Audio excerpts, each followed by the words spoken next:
पुढे जाऊयात। बातमी आहे नाना पटोले यांच्या विधानाची। भाजपवरती जनतेचा रोष असताना असा निकाल कसा लागला असं पटोले यांनी म्हटलेलं आहे। राज्यामधील जनतेचा अमित शहा आणि योगींना विरोध होता असंही पटोले म्हणाले। मोदींच्या सभेला गर्दी नव्हती असंही विधान पटोले यांनी केलं। विधानसभा निवडणुकांचा निकाल लागला।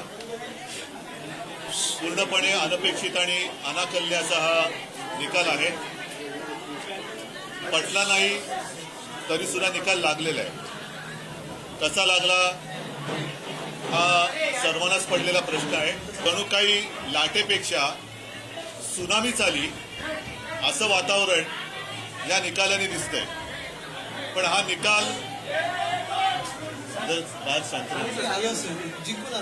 सर्वसामान्य जनतेला पटलाय की नाही हा सुद्धा एक महत्वाचा प्रश्न आहे। तर तेच शोधतोय आम्ही आता नेमकं काय आहे त्याच्यातलं गुपित काय आहे। जे लोक हारणारे होते, जे काही सर्वे रिपोर्ट होते, जे काही आयबी रिपोर्ट होत्या, सगळे रिपोर्ट त्यांच्याजवळ असेल सत्ता पक्षाकडे तर आमच्याकडेही होत्या। नॅशनल सरकारजवळही ज्या काही रिपोर्ट होत्या त्या आमच्याकडे होत्या।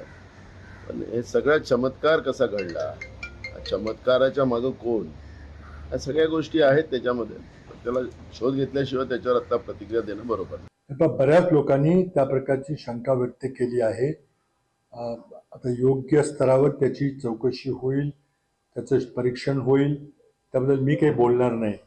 परंतु माझी भूमिका स्पष्ट आहे की जोपर्यंत मला ठोस पुरावा सापडत नाही की कशा प्रकारे काही त्यामध्ये गडबड झालेली आहे, ते माहिती असल्याशिवाय ठोस पुराव्याविषयी बोलणं योग्य नाही। तुम्ही ईव्हीएमवर शंका घेताय? नाही, असं नाही। माझ्या बऱ्याच सहकाऱ्यांनी घेतलेली आहे शंका, परंतु मी नाही घेतलेली। विरोधक टीका करतात की बाबा बॅलेट पेपरनी घ्यायला पाहिजे होतं, मग बॅलेट पेपरने लोकसभेला पण घ्यायला पाहिजे होतं। लोकसभेचा निकाल लागला की तो बरोबर, आणि इथला निकाल लागला की बॅलेट पेपर यायला पाहिजे, मग मशीन काय ईव्हीएम बरोबर नाही, असं नाही चालत। आता झारखंड पण आमच्या हातनं गेलंच ना, आम्ही कुठं काय म्हणतो।